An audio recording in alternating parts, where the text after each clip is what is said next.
Okay, I'm recording. Hey, Michael, do you want me to record this in 2 parts? No, Okay. no. If we want to do it separately, it's I could always lift this out of it, but it's part of a fellowship, so it's actually very nice to be able to share what Prasad and Anusha are doing. Anyway, I received there's Prasad there. I received an email. So did Mark. So did Skip. Those of you that are on his direct email, he'll send you updates. And I got this letter this morning. I think it came in at 3 or 4 in the morning, and I got an email from Mark Gully about not even an hour ago, asking if I'd be willing to clarify this and talk about his letter and explain what the pictures are and how show a map of India and where Prasad is and how far he had to travel and what he was doing. And because Prasad is with us, we can ask specific questions that I do not have the answers for. And Prasad will be able to help us understand better what it was he did on this trip. As always with my son, he always opens with a scripture.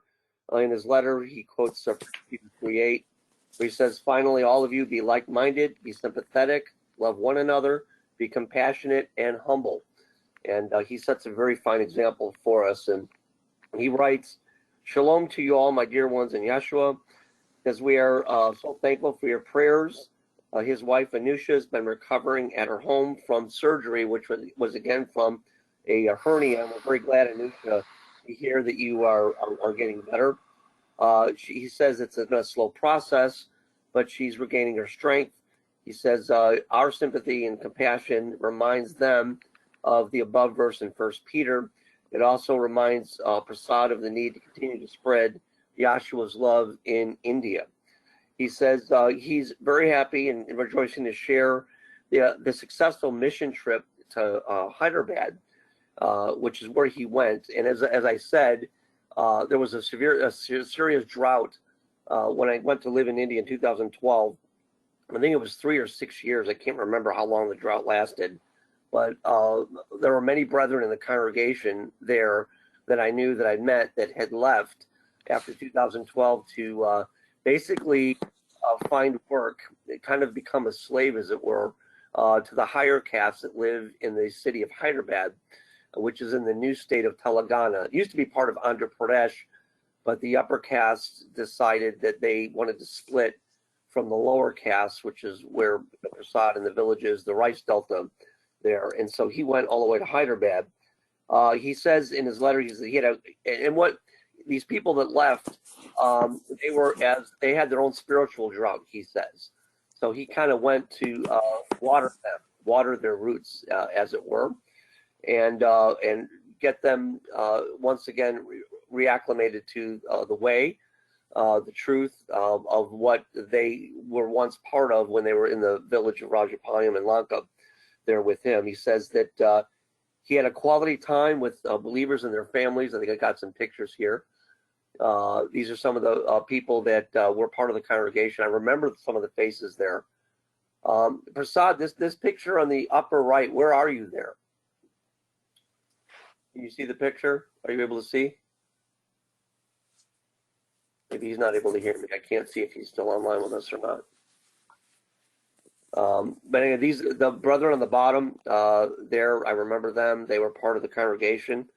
These are the pictures from that. And he says that he was sharing the burdens of their daily lives. He comforted them also to share the truth in the form of literature, which he printed out in his language, Telugu. He says, "We're praying that this ministry will have an impact on these families and their communities." He said, "We had a nice response from our believers after his trip, and they requested of Prasad that he provide them more literature, and he plans to send them, tracts and things through a courier, through the mail, to give them some strength, because I don't know if there's any Sabbatarian congregations in Hyderabad. Is there a Prasad, or is he? I can't see if he's online here or not. Are you able to hear me, Prasad, or did the power go out again? His name is still okay. Yes, Dad, I could able to hear you. Oh, okay. I was just looking at these pictures. I was asking if these are the brethren that were part of the congregations at Lanka and Rajapalayam. Because I remember. Yes, Dad. And the family that was in the right side of the pictures with mother, father, and two daughters, they were from the congregation of Razaropeta. Oh, from the congregations of from the congregation of Rajaropeta. Okay. And these two teens, you can remember at your time of visit to Razaropeta, they were Sabbath school children by that time. Yes, I know they're all grown up. Yeah, she's reminding me that the girls there they were little, but now they're all grown up because it's been 5 years since I've been there. And Last. the picture, the right down of that family, they were also the believers from Rajaropeta. Now they settled in the city of Hyderabad. So now they're residing in Hyderabad, okay, which again is the big city. And we're going to look at that, folks, on a map so you'll have an idea of where Prasad went and how far he had to travel. Again, there's more pictures of the brethren there. All of these people in this auditorium that are sitting, is this the seminar that you spoke about, Prasad, or is this a church service? Yes, Dad. Yes, Dad. Yeah. It's a seminar or a church service? No, that is a seminar. It's not a church service. Okay. All right. I'll ask you about what the seminar was about when we get to that part of your letter. Prasad does make a request. The laptop that I bought Prasad back in 2012 has given up the hard drive, and he's said he took it everywhere. He took it to Vijayawada, Rajamundry, and Vizag. So he probably spent a day traveling around seeing if someone could fix his laptop, but he says it's no use.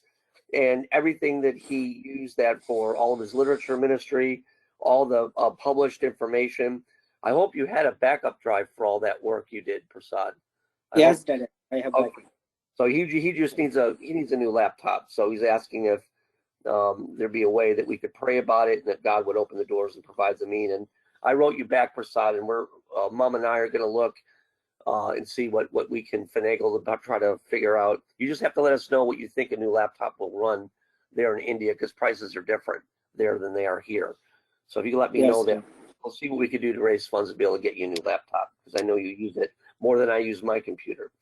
And then he says, under the grace of Yeshua, he participated in a blood donation. And there's more of the brethren that he was visiting there with there. Look at his smiling face.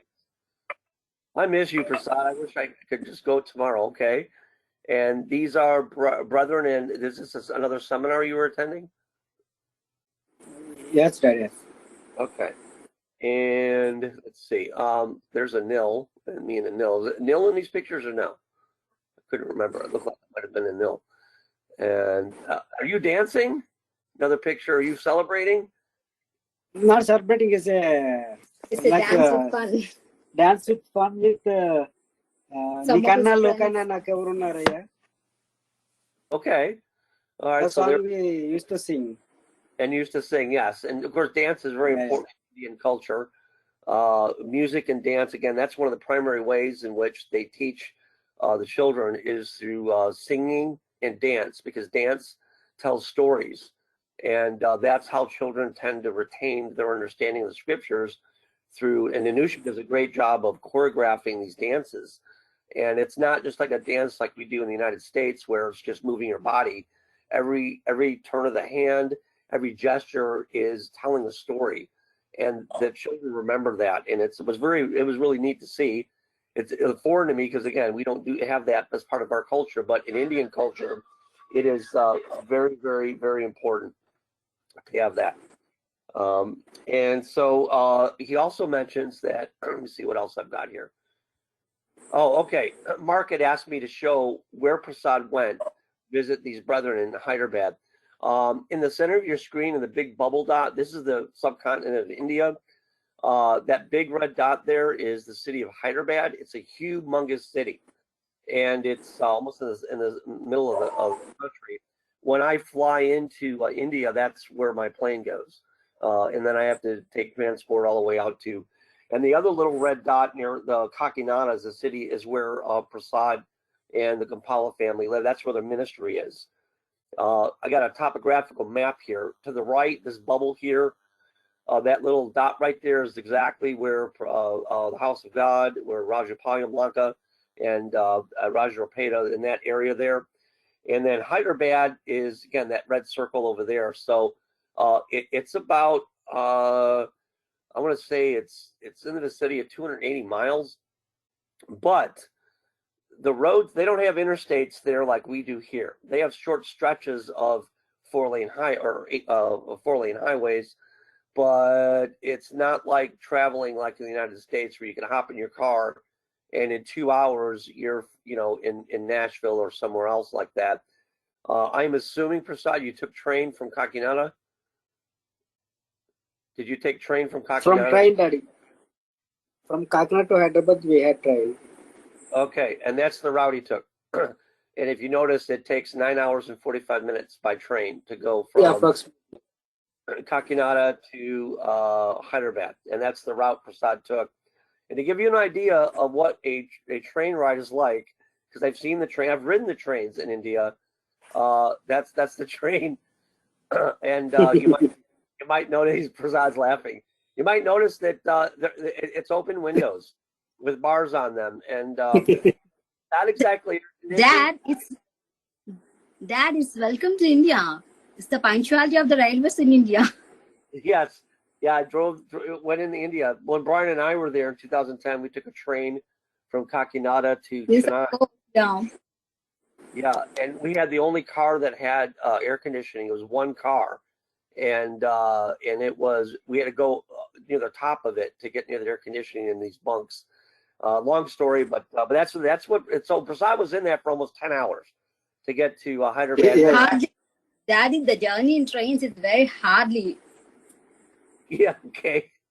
And then the other thing that Prasad did is he did some blood donation, and he had a camp, and he gave his blood, and he was motivated by many youngsters over there to fight against thalassemia sufferers. Is that Thalassemia, that is a kind of disease that children will suffer with the blood loss. So With those what? children, for every month, they are in need of blood. Okay, so it's like thalassemia. Is it like trying to think what we would understand it here as? So Is the that love of Yeshua has demanded us to do in such a way. So Brother Prashad voluntarily came forward to donate his blood, and also he motivated many of the youngsters to do so. Okay, so you felt that Yahshua was leading you to be able to help in this capacity. Yes, yes. We directly saw the burdens and the sufferings of those poor kids and those poor families who cannot afford for a blood transplantation every month. So that the kids need a blood transfusion every month with this disease. Yes, Dad. It's highly needed for them. Is this a disease that's been in India for a long time, or is this something that's new? No, that is from a long time. As we came to know that around the city of Kakinada also there are a lot of children suffering with this disease. In every thousands of children, there might be 10 persons who are infected by this disease. Okay, so they need a blood transfusion every month, and of course, if you know the healthcare system is not at all like it is here, so the children are disadvantaged. So again, praise Yahweh that you are moved to serve in that capacity, and again, your hearts are so big, despite your Amen. own. Hallelujah. Yes. So we appreciate that. And again, all these people doing the blood donations, and he did that. So Prasad concludes his letter by thanking us so much for our continued partnership with Elohim's work in India. He says the promise from Scripture is that Elohim will honor the work that we do for the gospel. He says he loves us all very much, and they remember us in their prayers, which they do. They do remember us, and they're very thankful. And then this was the seminar you attended. These are more pictures from it. What was the seminar about? Spiritual edification, Daddy. Oh, it was a biblical seminar. Okay. Yeah, So it's a biblical seminar, and some of Hindus also attended. I mean, both of the secular people, I mean, from the people from the Hindus, and those people also attended in that seminar. So there were Hindus as well as other secular people that were there to hear this seminar. Okay. Yeah. Actually, in that seminar, they focused not on the biblical truths, but beyond the Bible. They focus on the service to humanity in the love of Yeshua. Okay, so it was not a Sabbatarian. It wasn't feast Sabbath. It was not cultural understanding, but it was in general about the Bible. Yes, That's Dad. good. Yeah. Okay, so it was a seminar. You had Hindus. And again, the thing about folks to remember is that Hyderabad is mostly upper high caste. So there's a lot of Brahmins, Yes, Dad. a lot of Kshatriyas, there's a lot of the upper caste. They live in the upper caste live in the cities of India. It's the poor and the Adiandra and the Dalits that live in the rural slums or in the jungle or the rice delta, where Prasad's family's from, and they're looked down upon. So Yes, Dad. yes, And not only from the higher caste people and well educated from the city. So they joined in this seminar. So beyond the biblical truths, under the love of Yeshua and his guidance, so they came to know about the humanity, how Yeshua has showed the path to human to serve the people. So by attending this seminar, we could able to make more contacts. So by that, in that way, we could able to reach them through the scriptures, even though they are Gentiles, even though they are Hindus, even though they're secular people. So it became a good opportunity for us to reach them, to show the love of Yeshua in our deeds, in our works. very good. Okay, that's excellent. Again, this is not too different from what Skip does, meeting with his Baptist friends in Arkansas, and he meets with them, and they have a common foundation in Jesus Christ. And I would imagine if the Baptist group had an open house where they would have a seminar about the love of Jesus Christ for humanity, that would be something that Skip would probably not only attend, but he might even contribute to giving such a seminar, wouldn't you, Skip? Yes, absolutely, Dad. Yes, you're right. Did we lose you, Skip? No, sorry. I sometimes it's hard to find my unmute button. Diane would tell you that I don't have one at all. But anyway, yes, I would attend and I would most likely contribute. Yeah, I find that very fascinating. So this is for India, this is amazing that they had this commonality where you had all these people that would come together, seculars and Hindus, and hear about the humanity of Yeshua and Christ and how it benefits. And of course, that then that opens doors, and you can have bridges built. As Anusha said, they have new connections that they have with other people. And again, these are higher castes. And the thing is about India is the higher caste, the Brahmins, the Hindu higher caste, are not interested in the gospel. In India, the vast majority of people that respond to the gospel message are the lower castes, but they don't have a voice and they don't have the financial means to be able to reach a larger audience, but the Brahmins, the Hindus do. So this opportunity that they took advantage of at this seminar not only establishes contact for Prasad and Nusha to expand their ministry, but it gives them contacts and resources, hopefully, to be able to continue the work and spread the message wherever God will take them. So thanks for sharing. That's awesome. That's terrific. And anyway, that concludes his letter. Does anyone have any questions for Prasad and Anusha while they're on with us? I know Mark asked, clarify, did that help, Mark, the maps? Because you asked for the maps. Oh yeah, that's it's a pretty good journey, especially when you have lots of starts and stops with the train. I'm sure. See a picture of the inside of a train. I don't know if I didn't take any pictures when I was in the train. I have some video of inside the train from 2010 when I was at Bryan, but I have to go dig that up. It's we were in the only car that had air conditioning, and it was, you had to keep turning because one side of you would be in a pool of sweat, and the side that faced the blower would be like your sweat would freeze to you.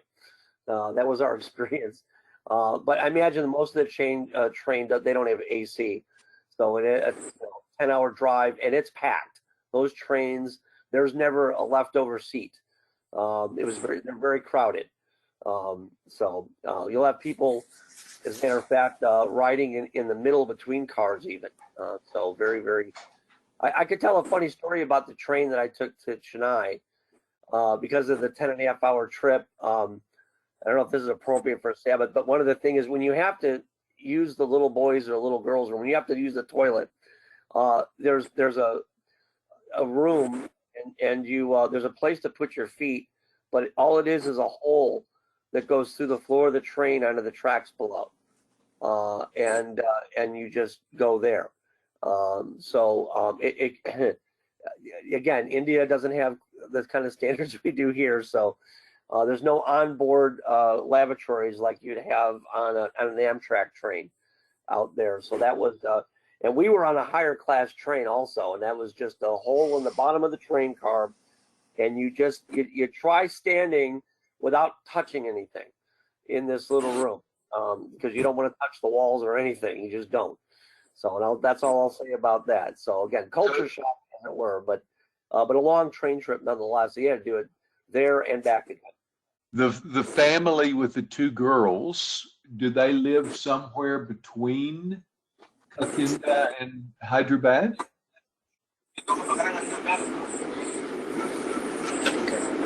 Yes, brother, I can understand you. Can I? Did you not understand? He's asking if this family with the two daughters, do they live in the city of Hyderabad, or do they live near Hyderabad? Not in the city of Hyderabad, Daddy. Near to Hyderabad, approximately they were 40 kilometers away from the city. How far from the city? I didn't hear how far, Anusha. Daddy, it's approximately 40 kilometers away from the city. Okay, so 40 kilometers from the city itself. Okay. So both the parents were working there, and these two children, now they are in their studies. Okay, that's very good. Now I remember And they used, yes, Dad. Every time of feast, the Feast of Tabernacles, and then the Feast of Passover, they surely join in with our congregation service. Yes, because the man on the bottom right photo, I remember being at the Passover service. Yes, Dad.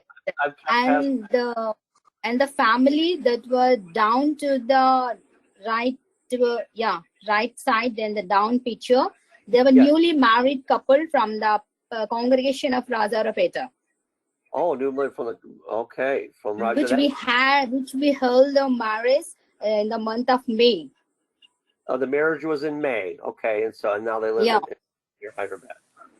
Okay, terrific. They also moved to Hyderabad. Now they are settled there.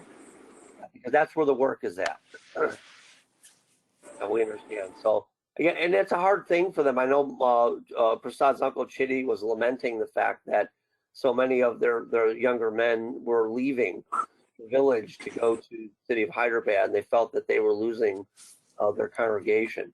But that's where the work is at, and there's no other way to make a living.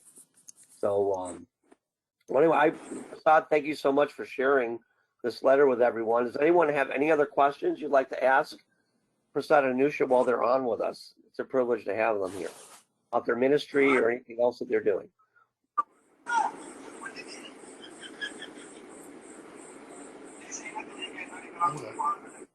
I'm gonna have some white tea. He needs a bite to eat.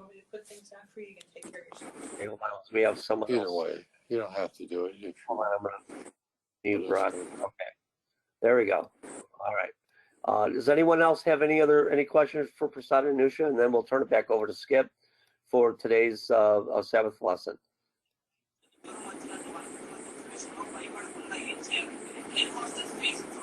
Okay. All right, well, Skip.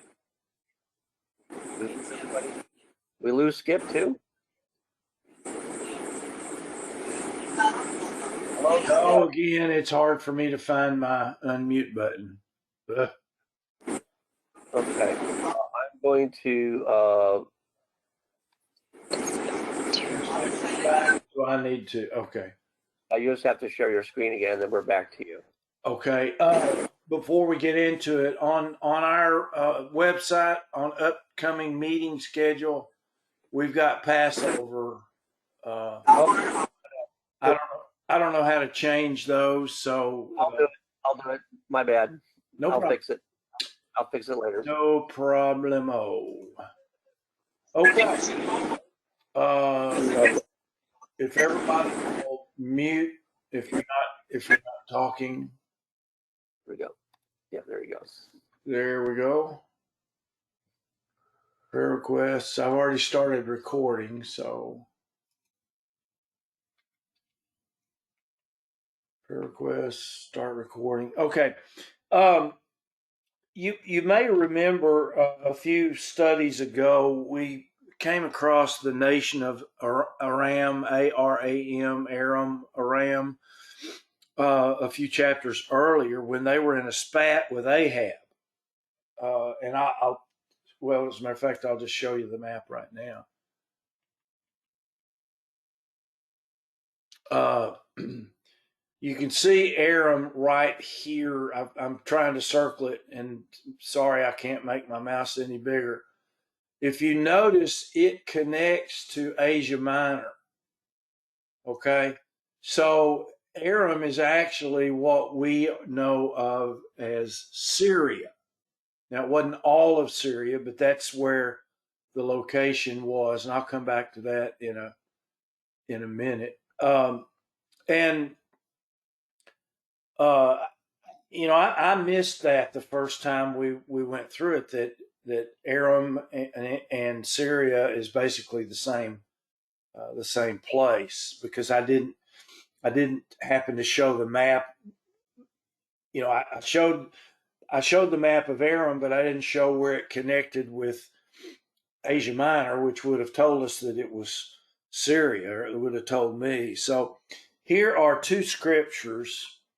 One, here it says in the NASB, it talks about Naaman. We'll talk about him in a minute, but it says he was the captain of the army of the king of Aram, Aram.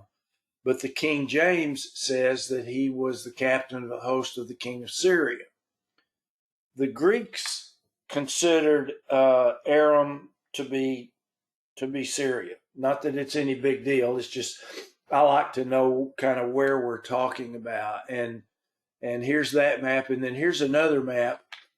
You can see Syria, and you can see it connects to Turkey. And this is also what was known earlier as Aram. I don't know how to pronounce it. I'm just going to use that one. And then I've got one more little map here. You can see how this may be the best one. It shows, Damascus is in Syria, and it shows Aram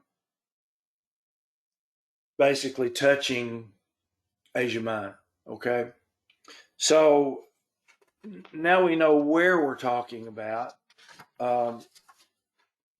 Keep in mind as we go through today's study that the king of Aram was most likely the king Ben-Hadad II, who had constant run-ins with the kings of Israel. He had run-ins with Ahab. He had run-ins with Joram. He had run-ins with Jehu. And there was no love lost between these kings. And yet there was a unique thing about these kings. They could communicate and actually go visit, let's put that word in quotes, go see the king, and they were protected, when they would do that, but not when they were in the middle of a battle. Now, this chapter 5 of 2 Kings seems to me to have been inspired by Yahweh to be written, because Christ mentions this very episode that we're going to be talking about here in a minute. He speaks of it in Luke, and Yahweh, of course, would have known that there would come a time when Israel, specifically the Jews, would fight even the mention of Gentiles. And so here's a scripture that we're all familiar with, I'm sure. There were many lepers in Israel, and we're talking about the northern 10 tribes here. There were many lepers in Israel in the time of Elisha the prophet, but none of them were cleansed, but only Naaman the Syrian. And Naaman is who we're going to be talking about today. Naaman and Elisha and Gehazi.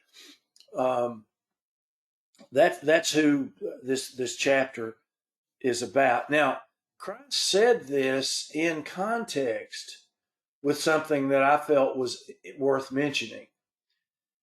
It's in Luke 4, and then I've got 16 through 29 here.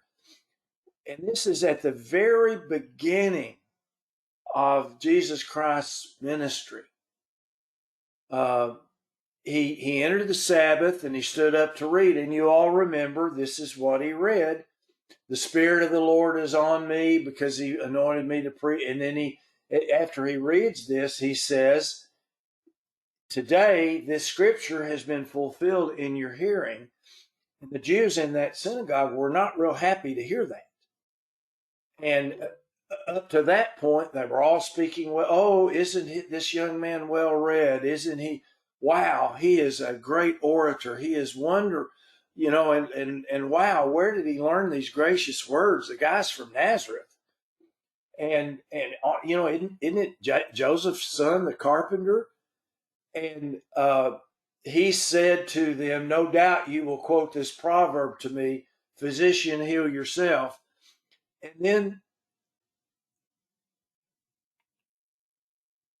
then they ran him out of town. It says, I tell you the truth, there were many widows in Israel in the days of Elijah. And this is the verse I quoted a minute ago. When the sky was shut up for 3 years and 6 months, when a great famine came over all the land. And you remember one of the first things that we read about Elijah was when he went up and he fed the woman and her son up north of Mount Carmel. And it says, yet Elijah was not sent to any of the Israelites, but only to Zarephath in the land of Sidon. And I think what we've got here is where Yahweh is starting to say to the world, to Israel, hey, it's not all about you. There are others out there that I'm going to be calling that are going to be saved, and so on. And he gives these examples of Gentiles who he saved instead of saving an Israelite. And then in verse 27, he that's the quote that I the scripture I put up a while ago. There were many lepers in Israel at the time of Elisha, and none of them was cleansed, but Naaman the Gentile, Naaman the Syrian. And all the people in the synagogue were filled with rage. Oh my goodness, what in the world is this guy doing? Talking about God cleansing a Gentile and not cleansing Israelites. And they were hot about it. And in verse 29, they got up and drove him out of the city, ran him out of town, and led him to the brow of the hill because they were going to throw him off. And I didn't put that last scripture in there. It says he just walked off. So that's kind of what this chapter is about. Chapter 5. It's about 2 or 3 different points are made in it, but one of them is that God healed a Gentile. And then when we get to the end, you'll find out that I'll use the word curse, maybe a bad word, but he healed a Gentile and cursed an Israelite, which we will get to as we get to the end of this chapter. So it's got some kind of interesting things in it, and what it's got in it is some stuff that Jesus Christ was able to talk about later on. So I can't help but think that the writers of 2 Kings were inspired to put chapter 5 in there. That's my opinion. And from the beginning of Christ's ministry, trying to get the point across to the Jews that God was not a respecter of persons. How many times do you read that through the New Testament? That Gentiles were just as eligible to become Christians as, or to be given His Holy Spirit. Y'all, excuse me. Had to sneeze. The Gentiles were just as eligible to become Christians as Israelites were, but there's lessons to be learned from the characters in this chapter. Now again, verse 1 here. This is about an Aramean officer named Naaman, a Gentile, captain of the army, as it says. He was a great man. He was well respected. He was a great military leader. We learn that Yahweh blessed Naaman's battles on behalf of Aram, many even against Israel. Let's call them skirmishes. It says, now Naaman, captain of the army of the king of Aram, was a great man with his master and highly respected. Because of him, Yahweh had given victory to Aram many times in skirmishes. And he was also a valiant warrior, but he was a leper. Now, I may get myself in trouble here, but I'm going to argue with the translators.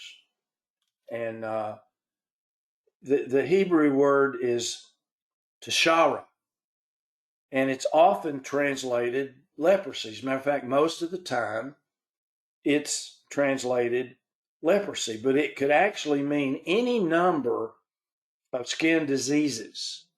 Because if you remember, isolation was the traditional way leprosy was treated, because it was infectious. And so, or at least they thought it was. It's called Hansen's disease today. So here's Naaman, who has a skin disease. I'm just going to call it that. That the translators use the term leper.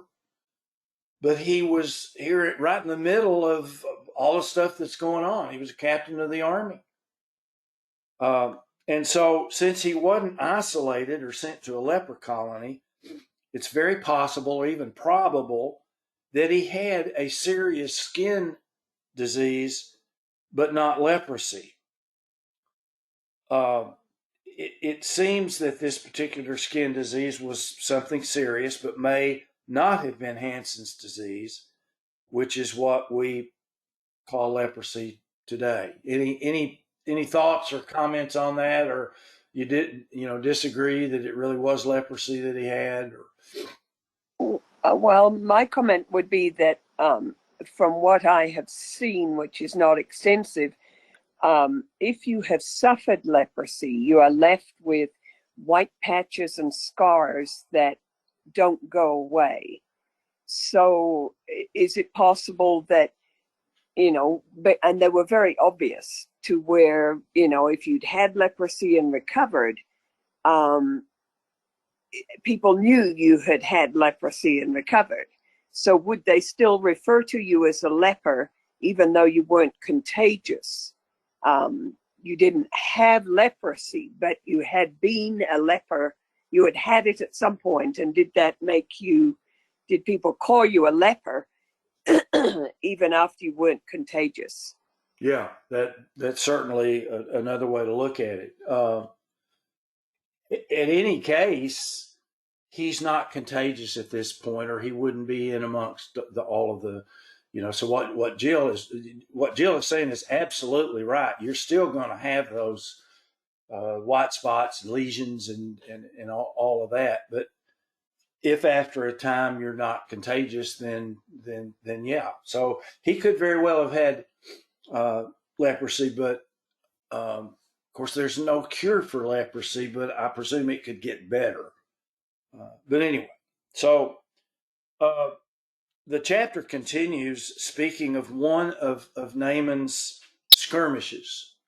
It says, now the Aramean Aramans, I can't pronounce that word, had gone out in bands. I mean, these were little skirmishes, and had taken captive a little girl from the land of Israel. And Naaman took her and made her a servant for his wife. And you can, by the context, you can tell she was well taken care of. She may have been in better shape, having been in Aram, than she was when she was in Israel. And Yahweh's hand seemed to be in this, because, as we know, there weren't very many followers of the true God in Israel at this time. They were worshiping Baal. But this young girl, she was either a worshiper of the true God, or she was certainly familiar with people who were, because she knew who Elisha was.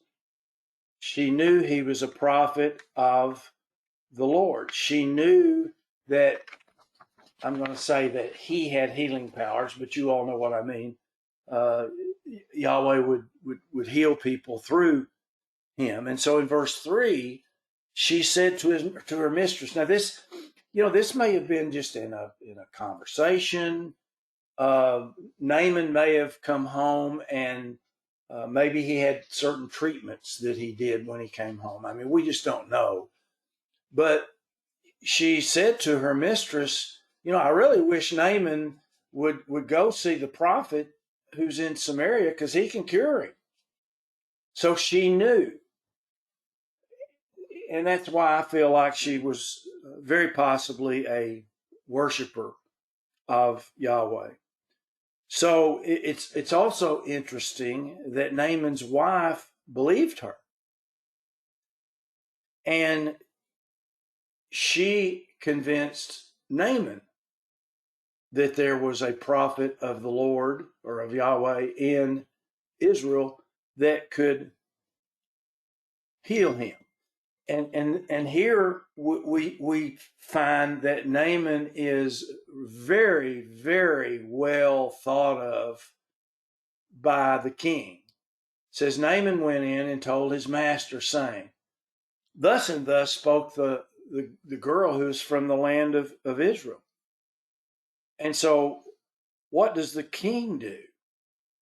The king says, go, I'm going to send a letter to the king of Israel. Now, no commentary was sure of which king this was. It was either King Joram, who reigned from 852 to 841, or Jehu, who reigned from 841 to 814, because Elisha's time as the prophet of the Lord was 848 to 800. So he crossed through both of them. But I will say that most of the commentaries that I read thought that most likely it was Joram, who was a terrible king. He was mean. He was just a terrible king. We talked about him a couple of weeks ago, I think. So verse 5 shows us how much the king of Aram called for Naaman. It shows that the king may have believed that Elisha, the prophet of Yahweh, could actually cure Naaman. Why do I say that? He sent him with $750 million in today's value worth of gold and silver.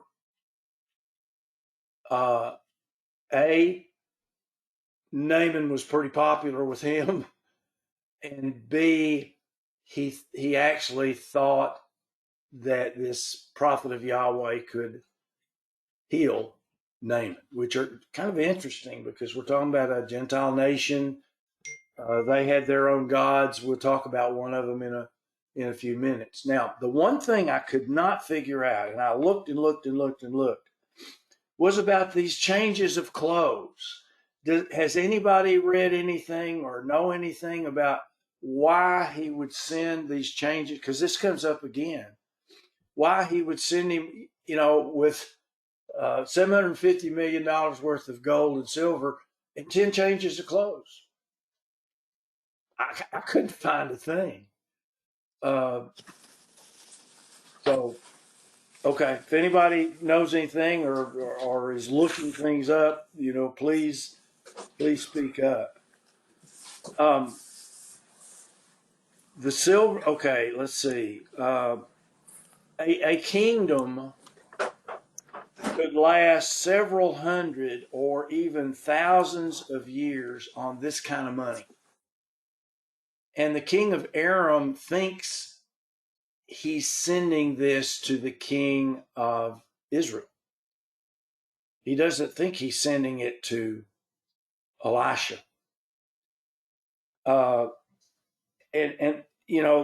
that's a rather sizable amount of money to give a servant to give to someone to cure him of his skin condition. Now, one thing to remember is in this particular day, kings would request of other kings to heal someone. They thought the king had the power to heal. So this could be what the king of Aram is doing here. He's sending this money to, let's just say Joram.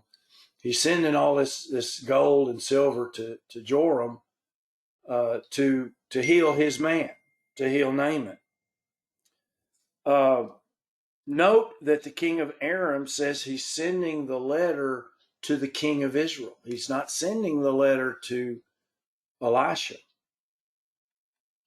And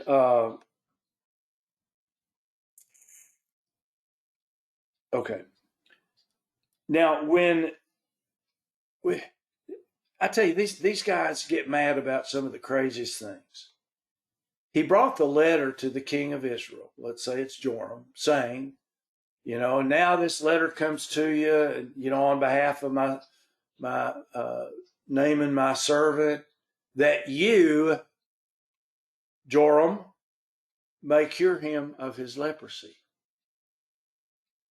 But when the king of Israel read the letter and saw that he'd sent him $750 million worth of gold and silver, he tore his clothes and said, "Am I God?" That should have been a little g, by the way. "To kill and to make alive? Do I have this power? That this man is sending word to me to cure a man of his leprosy? That, am I a God to kill and make alive? That the king of Aram is sending word to me, the king of Israel, to cure a man of his leprosy?" Now, the reason he got so mad about this was that most likely he felt that Naaman was a spy. That the very last says, "But consider now and see how he's seeking a quarrel against me." He thinks he's going to outsmart me. He's sending this guy over here to number my men or to see how what kind of shape we're in, what kind of weapons we have, and all that kind of stuff. So the king of Israel thought it was a trick of some kind. Oh, now, meanwhile, back at the ranch, as they say, Elisha had known what was happening. Yahweh had told Elisha what was happening, and he sent word to the king. And he said, basically, did you really think anyone would believe you could heal? But Elisha understood that Yahweh was again showing who was the prophet of Yahweh in Israel. It happened when Elisha, the man of God, heard that the king of Israel had torn his clothes. He sent word to the king. Elisha sent word to the king. "What are you doing? Why have you torn your clothes? You don't have anything to do with this. You can't heal anybody. And you can't. So why are you upset about this?" Well, he was upset because he thought Naaman was there to spy out his army. Elisha says, "Well, send Naaman to me." And here's one of the key reasons that this whole chapter, all of this happens. He shall know that there is a prophet in Israel. And God talks about this several times in the Bible, this line. I've got a couple of scriptures here in a minute. So Naaman came with his horses and his chariots, and he stood at the doorway of the house of Elisha.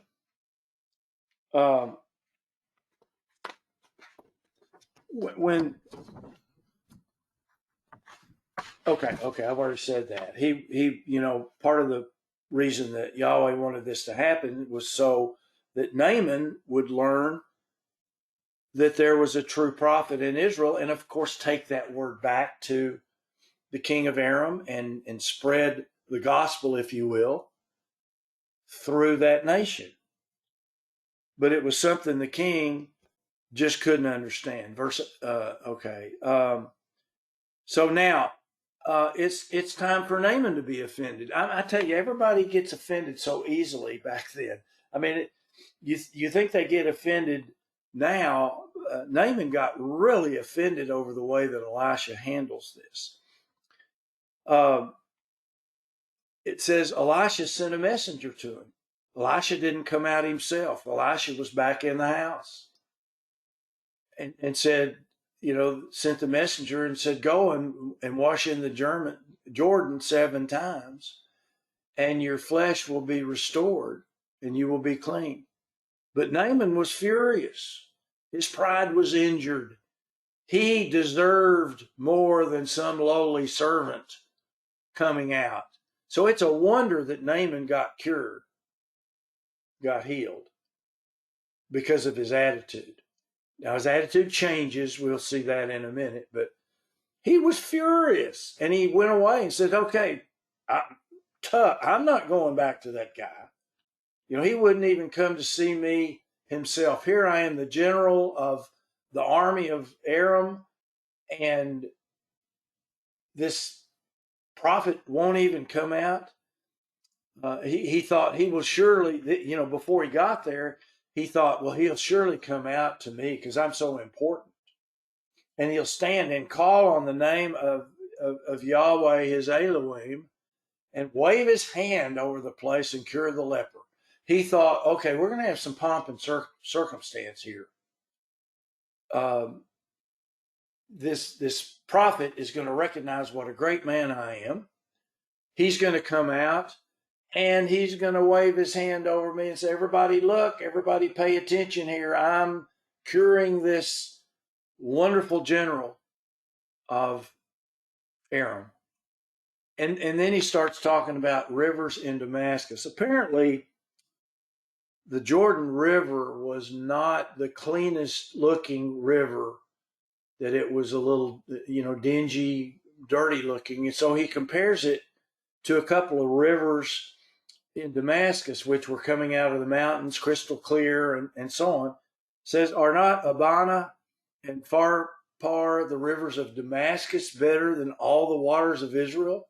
Could I not wash in them? Why do I have to come all the way over here? We have better water in Syria, in Aram. So he turned and he went away in a rage. But Elisha, then his servants, who had a little more sense than he did, came near and said, whoa, my father, which was a term of respect. If the prophet had told you to do some great thing, wouldn't you have done it? But he didn't tell you a great thing to do. He just told you something that would work. How much more then when he says to you, wash and be clean? So, fortunately for Naaman, he listened to the words of his servants. Now, I'm not sure if this is Naaman's servants or Elisha's servants. I think it's Naaman's servants. But anyway, if it was the servants of Elisha? Could it have been Gehazi? Sure. We don't know. It could have been. But we're gonna learn a little bit more about Gehazi and what kind of man he was a little bit later. So verse 14, they talk some sense into him. And so he did what Elisha told him to do. He went down and he dipped himself 7 times in the Jordan, according to the word of the man of God, which is another way to say the prophet. And his flesh was restored like the flesh of a little child, and he was clean. You know what our complexions are like when we're children. So Naaman obeyed and was healed. Now he's not quite so proud. He has learned about Elisha and that the God that Elisha follows is the one true God. It says when he returned to the man of God with all his company and came and stood before him, he said, "Behold, now I know that there's no Elohim in all the earth but in Israel." He found out who the one true Elohim is. And so he's going to have to go back to his country where they're worshiping a pagan god. We'll talk about that in a minute.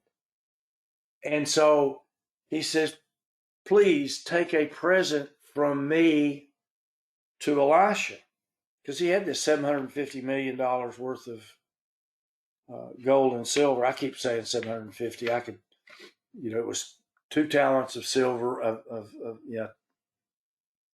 or 10 talents of silver. Well, anyway, it doesn't matter.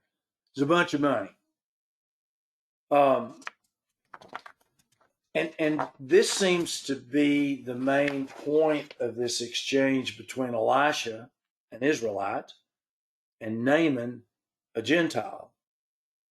And we're going to see many times that Yahweh wishes for Gentiles and Israelites to know who he is. And here's an example in Joshua.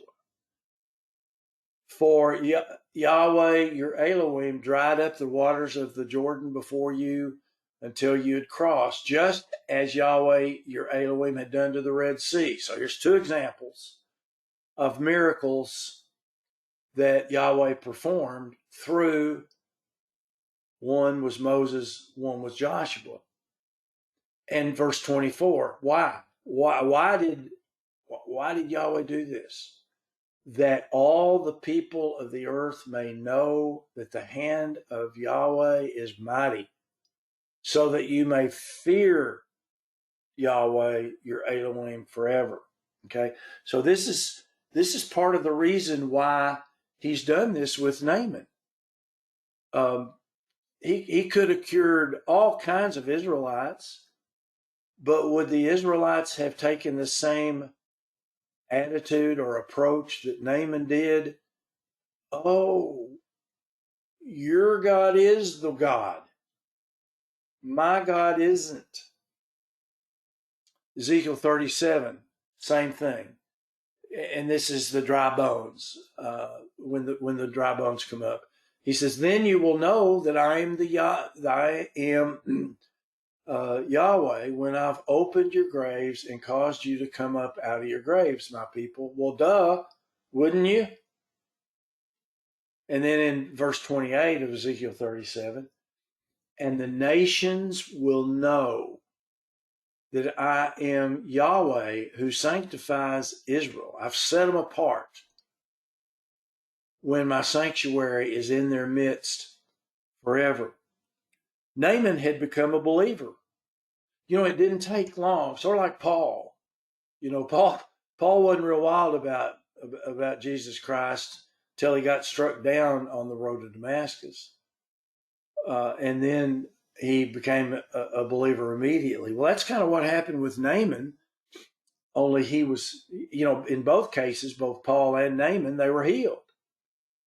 And he began to realize that there was truly one true God. Verse 16, Naaman says, as Yahweh lives, before whom I stand, Elisha said this. I will take nothing. I'm not going to take any of your money. You can't pay for healing. And he urged him. Now, that's a Greek word where he really argued with him to take it.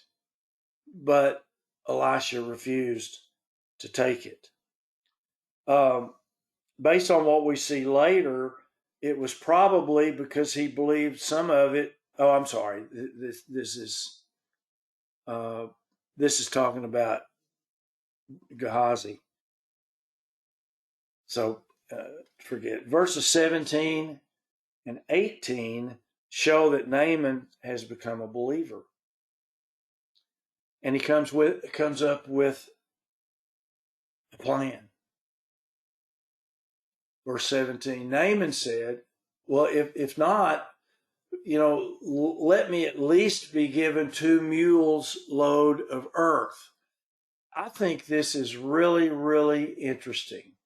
Naaman didn't understand everything about the worship of Yahweh, but he understood enough that when he went back to his land, he was going to be forced to bow before their God, little g's. But he said, let me take some of the earth so that when I have to kneel, I can spread it out and I actually will kneel on the earth that came from your homeland. It says, for your servant will no longer offer burnt offering, nor will he sacrifice to other gods, but to Yahweh. But yet he's unlike the boys in Daniel. He didn't totally refuse, but he wanted dirt from the promised land to kneel on so that he, I presume, would be able to pray to Yahweh. It doesn't tell us the whole thing. Many polytheists believe that no God could be worshipped except in his own land. And Naaman may have been one of those. So he took the dirt with him so that he is worshiping Yahweh on the land that came from Palestine. Well, it was north of Palestine, the northern tribes. And with no altar to the one true God, he takes dirt, and believes this is what is going to happen. Now, in 18, we come across a new God, little g.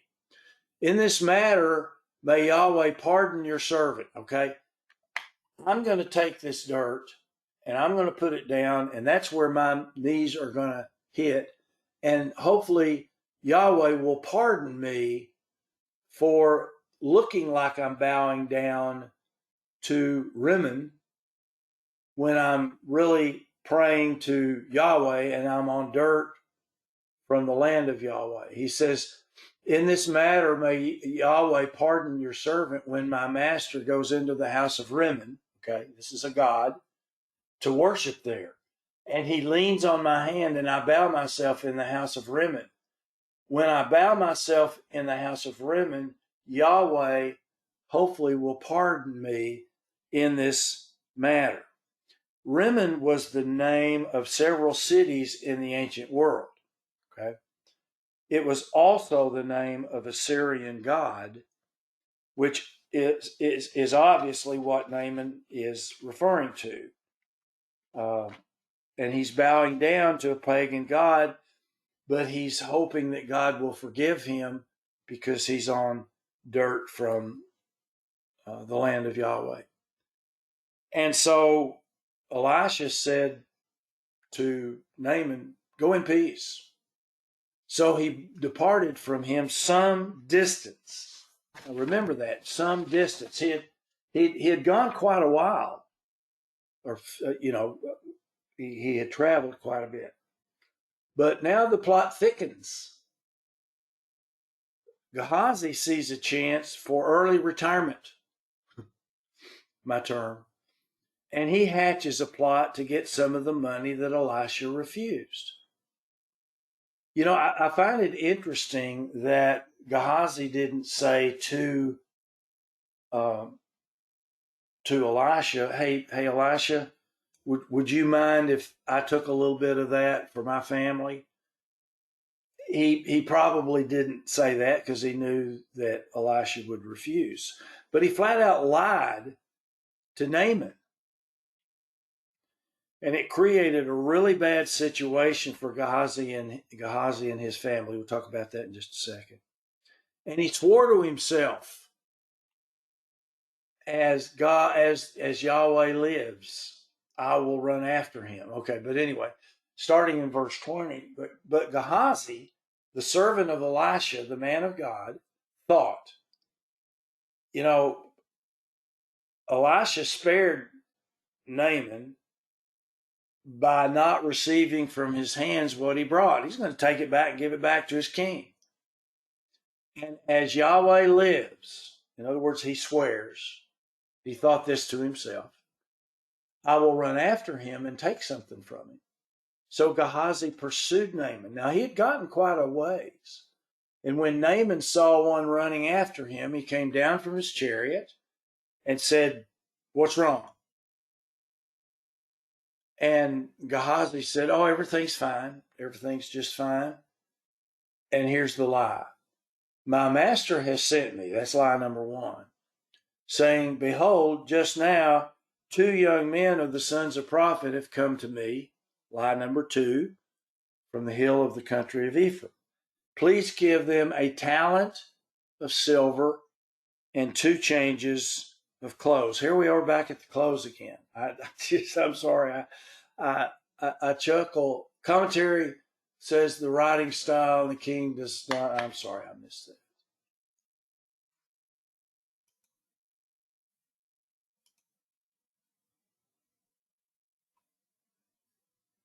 It's from Sarah. Yeah, she's talking about chronological order. Absolutely, Sarah, and I'm going to mention that in a minute.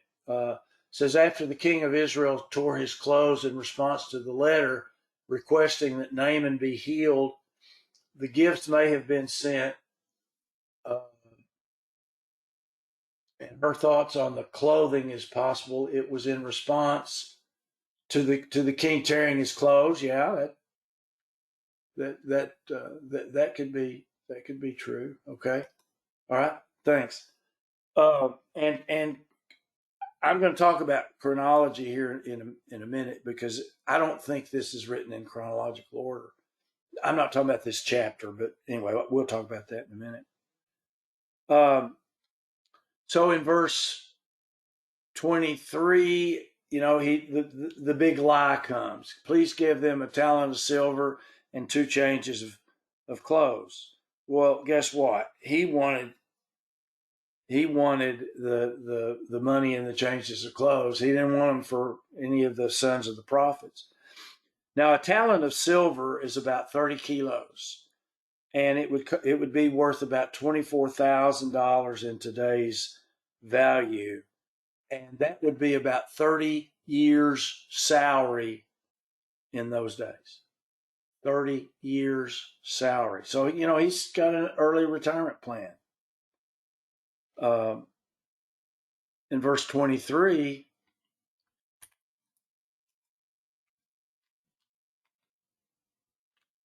Naaman says to Gehazi, says, "Sure, take 2 talents." And he urged him again. Yes, absolutely, please take the 2 talents of silver. And he bound 2 talents of silver in 2 bags with 2 changes of clothes and gave them to 2 of his servants, and they carried them before him. I emphasize the word 2 on purpose. I didn't find, and I looked, but I didn't find any reason why the number 2 was mentioned so many times in this one verse. Anybody got any thoughts on that? Because I couldn't find anything.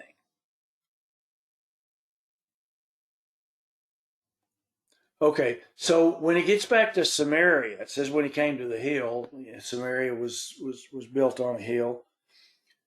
When he came to the hill, Gehazi took the silver and the clothes and hid them in the house.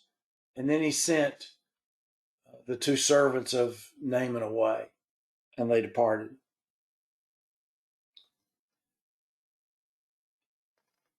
But Elisha knew all along what was going on.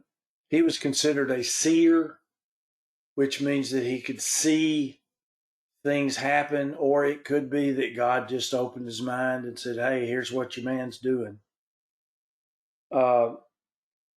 So all did not go well for Gehazi. He he went in, he stood before Elisha, and Elisha said, "Where in the world have you been? Good grief, I didn't think it'd take you that long." And he said, "Well, I didn't go anywhere. I was sitting at home watching TV." And then he said to him, "Didn't my heart go with you? Didn't I burn inside because of this great sin that you're committing? Did not my heart go with you when the man turned from his chariot to meet you? Is it a time to receive money and to receive clothes and olive groves and vineyards and sheep and oxen and male and females?" In other words, what he's going to do with all the money that he just got.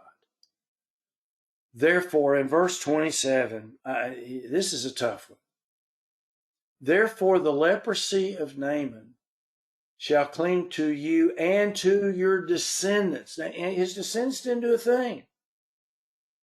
But, God says that there's going to be punishments on 2 and 3 and 4 and 5 generations. So he went out from his presence a leper as white as snow. Naaman went in perfectly healthy, got confronted by Elisha, and was told that his family is going to have leprosy. And so he went out from his presence a leper as white as snow. Now, chronology was mentioned. I find it kind of interesting that, and ironic, that I'll get to chronology in a minute, that Yahweh cured a Gentile of his skin disease and at the same time struck an Israelite with it. Now, is this the point that Christ is making to those Jews who were giving him a hard time? I think yes. Elisha didn't cure any of the lepers in Israel at this particular time. He cured a Gentile. Are you people listening here? I don't mean you all. It's just Christ. I'm putting words in Christ's mouth. Are you people listening? Look what Naaman did. And we're going to have Gentiles coming in as equals down the road. In verse 27 here says that Gehazi went out from Elisha's presence. Well, does that mean that he got fired? Does that mean that he quit? Did he lose his position with Elisha? We don't know, but we do come across Gehazi again in chapter 8. And I can't help but wonder if God didn't inspire the authors of 2 Kings here to write it out of context. Or is Gehazi at that time still the servant of Elisha? Because several chapters later, several days later, weeks, months, years later, it says, now the king, and that would be probably Jehu, might have been Joram. The king was talking with Gehazi, the servant of the man of God, saying, "Please relate to me all the great things Elisha has done." There's the sequence that we're going to be studying later on is that the woman whose son was healed by God through Elisha shows up because she wants her property back, and that's what this is going on. Gehazi's in there talking about all of the good things that Yahweh has done through Elisha, and we don't really know whether this was out of chronological order or if Gehazi, asked Elisha for his forgiveness and still had his job. So that's it for me. That was shorter than I thought it was going to be. That's okay. Thoughts, questions, comments?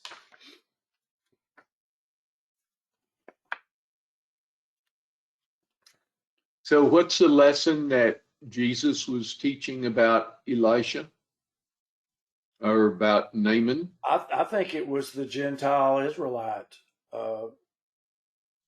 It seems like Paul said something like, the gift of God is not according to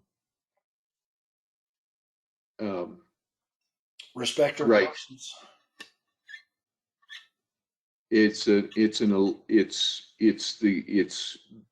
not according to race, but it's according to grace. Yeah. Yeah, and I'm sorry, go ahead, Mark. Well, I was going to say Naaman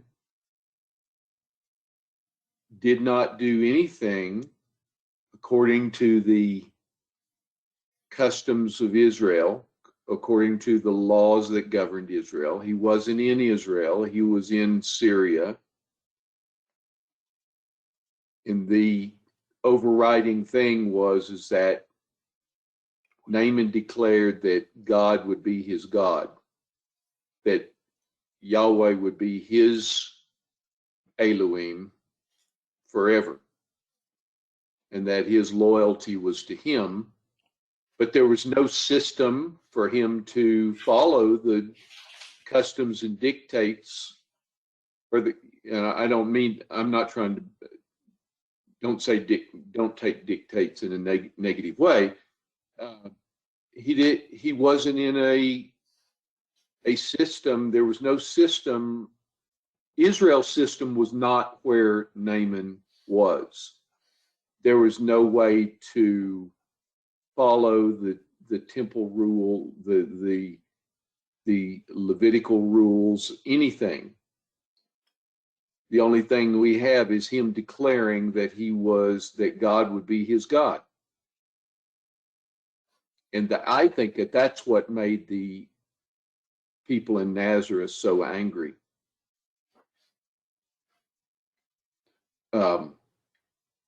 Was that they knew, if they thought about it, Naaman wasn't part of Israel, and yet that's who Elisha was healed. That's who Elisha healed. That makes sense? Yeah, absolutely. I going through this chapter pretty, I went through it a whole bunch of different times. I don't remember a single place in there where he was told to go get circumcised. Right. Where would he sacrifice to?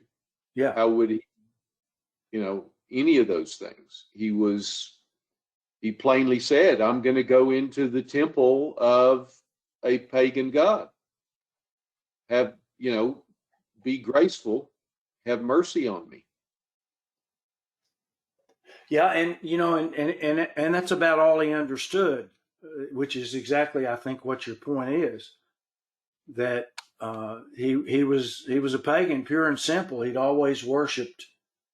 I forgot the name of that, Rimmon. And but now he's doing the best he can, and I think that's an interesting point that you're making, Mark. He did the best he could without any education or training or anything. He ran across an Israelite, and anyway, go ahead. I'm sorry. The one thing he knew was that Yahweh was the God who healed him. Yahweh was the Elohim of Israel, and he healed him. And his loyalty forever now was dedicated to Yahweh. Yeah.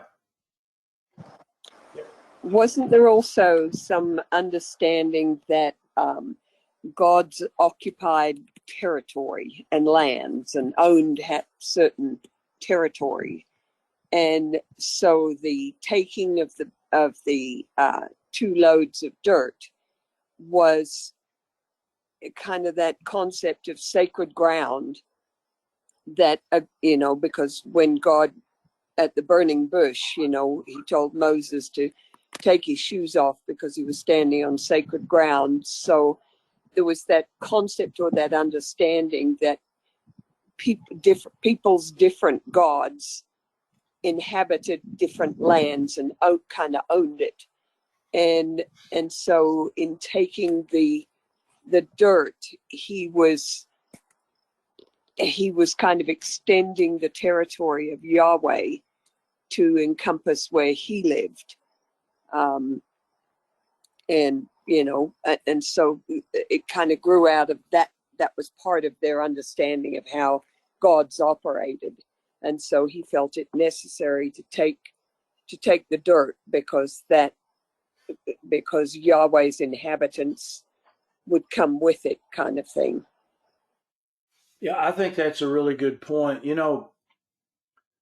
These people believe that this God was over this land and this God was over this land, and I think we have come to realize that those gods actually had a little Elohim, behind them. So they knew more than they thought they. I mean, they understood more than they. You know what I'm trying to say. Well, hopefully you will. Anyway. Well, consider that. Speaking of where people thought it was appropriate to worship and how, consider the woman at the well. Where she believed that you have to go to Jerusalem in order to worship God, and then Jesus tells her that time is coming soon where you can worship Him wherever you're at. So I think that should figure into our thinking as well. Yeah. So also I'd like to speak to your change of clothes, because it made me smile, because it's kind of like in our modern day thinking, it's like a change of underwear kind of thing. But a change of clothes back then, I would think that, the creation of clothing, the whole weaving process, they didn't have all the folks in China and India that are, sewing away on cheap clothing all day. And the creation of clothing, and clothing was very important. I mean, it was, they didn't have all the stuff that we have today, even though Gehazi had his big TV that he was watching, according to you. But their robes, their clothing often was an expression of who they were, how high up they were, the kind of clothing. It's like if somebody were to come and give you a couple of Armani suits from Italy, it was a gift that was recognized to be of significant value, especially if they, when you look at the weavings and things that went into the curtains in the tabernacle building and that kind of thing, there was a lot of significance added to the creation of fabric and weaving and making beautiful garments and things. So, I think that was, there was an expensive element of significance added to the, most people wouldn't have had. I mean, even me growing up, we lived where we had, in Australia, where we had school uniforms. And so we had a school uniform that you wore during the day, and you had your work clothes that you changed into when you came home. And then you had a dress outfit for when you went to church or anywhere fancy. So, you know, that was it. You had 3 kind of outfits or changes of clothes for different occasions. So to have 10, you know, was really something. It was very special and significant, and obviously a symbol of wealth.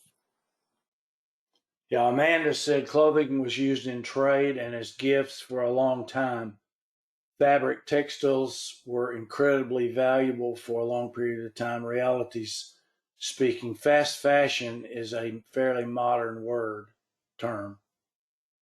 Yeah.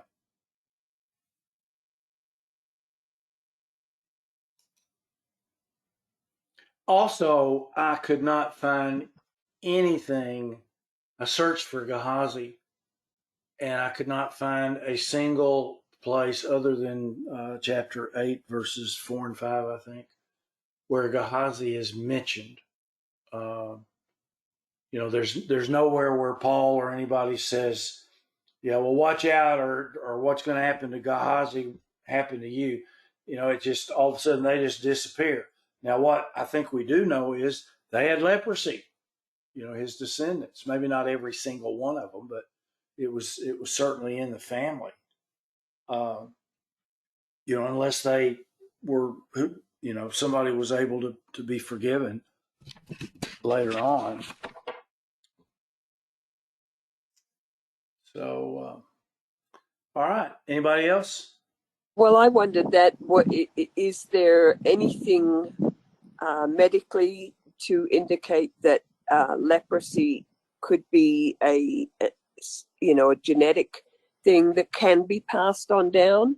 I mean, you always got the impression it was more of a contagious thing you contracted from somebody else. But would it be possible that that there was a genetic element to it? Or, you know, was that just something that was instituted for the benefit of Gehazi, for his sin? I don't know. I don't know. I'm gonna check.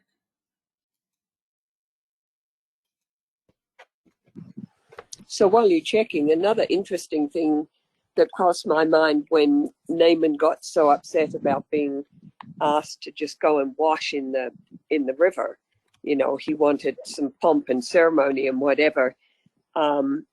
It reminded me of, and I may have mentioned this before, and you've probably read about it, about the Dr. Ignaz Semmelweis, who was, I think, an Austrian doctor back in the 1800s, and he worked in the the birth part of the hospital, and a lot of them, and at that point in time, it was prior to Louis Pasteur and the people who discovered germs and that kind of thing. And they had an enormous problem in the hospital with women dying of what they had referred to as childbed fever. The women would die after they gave birth to a child. And this doctor began to pay attention to what was causing things and realized that the doctors delivering the babies were down in the basement cutting up corpses to learn about parts and medical things and what was in the bodies and this kind of thing. And they would come upstairs, and it was a sign of a posterity in a doctor. If you had lots of blood on your coat, your white coat or whatever, it showed that you were, you know, an eminent doctor or whatever. So they'd just wipe their hands on their coats, and then they would go and deliver babies from these pregnant mothers. And then, of course, the bacteria from the dead bodies would get transmitted into the women, and they would die from what turned out to be infection. And this doctor realized that simply washing your hands with soap and water was the answer to what seemed to be a huge medical problem that nobody had the answer to. And so in the wards where he had care of women, he set up stations where all the nurses and everybody coming in, had to wash their hands with soap and water before they tended to any of the patients. And he, all his cases survived. Nobody came down with this, what they call puerperal fever. But he was mocked and humiliated, and he died as a pauper because he lost all credibility as a doctor for asking for something as simple as washing your hands, suggesting that would cure something as major as this huge infectious disease. And so I was just reminded of that when you talked about Nathan being offended by being asked to do something as simple and actually as scriptural as just washing and being clean. So it's just interesting. Yeah. Of course, we know everything on the internet's true. So with that in mind, it says that down here. Let me pull it back up. Does leprosy run in families? It says it's not inherited, but they can inherit an increased risk if they're exposed. So if it's coming down, if Uncle Charlie has leprosy and I get around Uncle Charlie, then there's a good chance that I may that I may get it, and so then I pass it down through my family. So I think bottom line is they don't know. So, but Yeah, I don't. Yeah. I was going to say about leprosy, and I don't know what kind of leprosy exists in India, but I mean, I was laying hands on people that were sick with leprosy in India, praying for them because it's still a thing out there. India, in many ways, like a petri dish still. There are diseases running around there that we haven't even seen here in this country. But they don't have the kind of sanitation practices that we do here. I mean, there's not even running water in some of the villages, or most of the villages. Everything comes up out of either a pond or a well, and the toilet facilities, there's no plumbing. So everything just runs in an open trench out to the street or in the pond, wherever it is. So it's kind of gnarly, but yeah. So I don't know how many different varieties of leprosy there are, but I was told that one of the people I laid hands on had leprosy, and yeah, that made me nervous. But you're right. They do have some white splotching and scarring that they have on them from that. Yeah, I'd like to make a comment, and that is about expectations. In verse 11, it talks about the Naaman becoming furious, which is an emotional reaction because you don't think you're being treated properly for the position which you have. And rather than being humble about it and just doing what God says, if you will, you expect something higher, more special, more important because you are very important, etc., which will, in a way of looking at it, drive your reputation up and put you in a special place and so on and so on. So I think the lesson is just be humble, just do what God says, and don't have expect a spectacular notoriety. Just be blessed. Okay.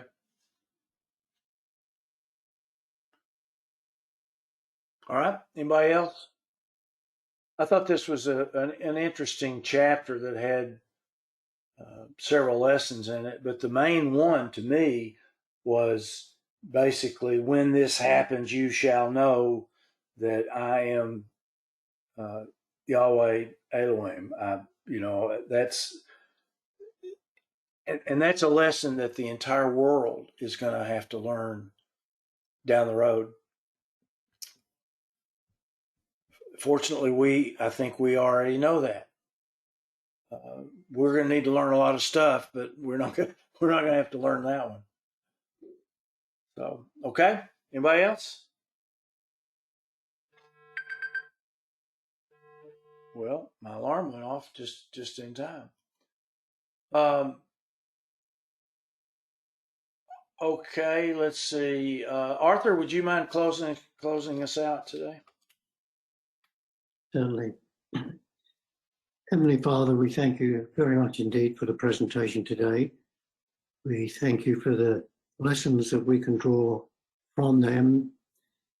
You are indeed an almighty, powerful, mighty one, and an Elohim who is in charge of the universe, and that when we read these lessons in the past of people who have made mistakes, who have not appreciated you, you've attempted to work with them, that we would be humble, that we would accept what you give us, Father, and that we would follow your ways in which you intend that we would be loving and kind and merciful, and realize that these are the things that can get in the way of us when we're not loving and kind and merciful, that they can get in the way of being like you, like your son, following your way. So thank you for the preparation. Thank you for the lessons we've learned, and we ask and pray for your blessing upon us now and your dismissal. In the name of your son, Jesus Christ. Amen. Amen. Thank you. All right. Good to see everybody. And we'll see some of you Wednesday night and some of you next Sabbath. So I'm going to close this out. Thank you, Skip. Thank you all. I need to stop the recording though, don't I?